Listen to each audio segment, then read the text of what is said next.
शिरोळ तालुक्यातील अकिवाट येथे महापुराच्या पाण्यात ट्रॅक्टर ट्रॉली उलटून 7 जण वाहून गेल्याची दुर्दैवी घटना घडली। त्यापैकी 1 जणाचा बुडून मृत्यू झाला। 2 जण अद्यापही बेपत्ता आहेत। 4 जण पोहून बाहेर आले। या दुर्दैवी दुर्घटनेच्या पार्श्वभूमीवर पालकमंत्री हसन मुश्रीफ यांनी दुपारी 2च्या सुमाराला शिरोळ तालुक्यातील अकिवाट येथे तातडीने भेट दिली। दत्तवाड प्राथमिक आरोग्य केंद्रात दुर्घटनेतील मृत सुहास पाटील यांच्या पार्थिवाचं दर्शन घेतलं। तसंच दुर्घटनेतून वाचलेल्या इतर जखमींची विचारपूस केली। यावेळी पालकमंत्री मुश्रीफ यांनी मृत सुहास पाटील यांच्या कुटुंबियांना तात्काळ 4 लाख रुपयांची शासकीय मदत जाहीर केली। मृत सुहास पाटील यांच्या कुटुंबियांना सर्वतोपरी मदत आणि सहकार्य करणार असल्याचंही ते म्हणाले।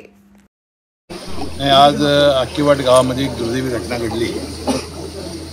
या महापुराच्यामुळं गावच्या पिण्याच्या पाण्याचा बंद होता तो सुरू करण्यासाठी सरपंचाचे पती, माजी जिल्हा परिषद सदस्य अशी गावातील प्रमुख मंडळी ही पाणी चालू करण्यासाठी जात होती आणि जाताना ट्रॅक्टरचा त्यांनी आसरा घेतला आणि ट्रॅक्टर हा उलटला आणि हे लोक हे ट्रॅक्टरमधून उड्या मारल्या त्यांनी जीव वाचवण्यासाठी। त्यामध्ये एका सरपंचाच्या पतीचं नाव काय, सुहास पाटील यांचं दुर्दैवी निधन झालेलं आहे।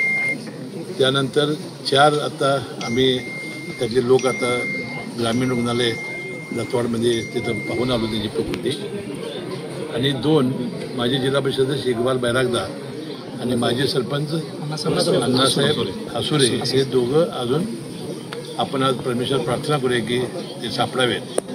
7 बोटी NDRFच्या, NGOच्या आणि कर्नाटकच्या त्यांचा शोध घेत आहेत। संध्याकाळपर्यंत माझ्या शोध कार्यामध्ये तसे ते पट्टी जी पोहणारे होते झुडपाला कुठेतरी ते हात धरून गाडाला राहिले असतील तर ते निश्चितपणानं आपल्यात परत येतील असा विश्वास आहे। आता जे मयत झालेले आहेत सुहास पाटील यांना शासनाच्या वतीनं योग्य ते नुकसान भरपाई आम्ही निश्चितपणानं देऊ, आणि जे आजारी आहेत त्यांना एकाला मला वाटतं सिव्हिल हॉस्पिटल सांगलीमध्ये हलवण्यात आलेलं आहे आणि एकाला आता CPR कोल्हापूरला आम्ही हलवणार आहोत। दोघांची सगळ्यांची तब्येत उत्तम आहेत। आता परमेश्वर एवढीच प्रार्थना करू की 2 जण आपल्याला सुखरूप परत यावेत।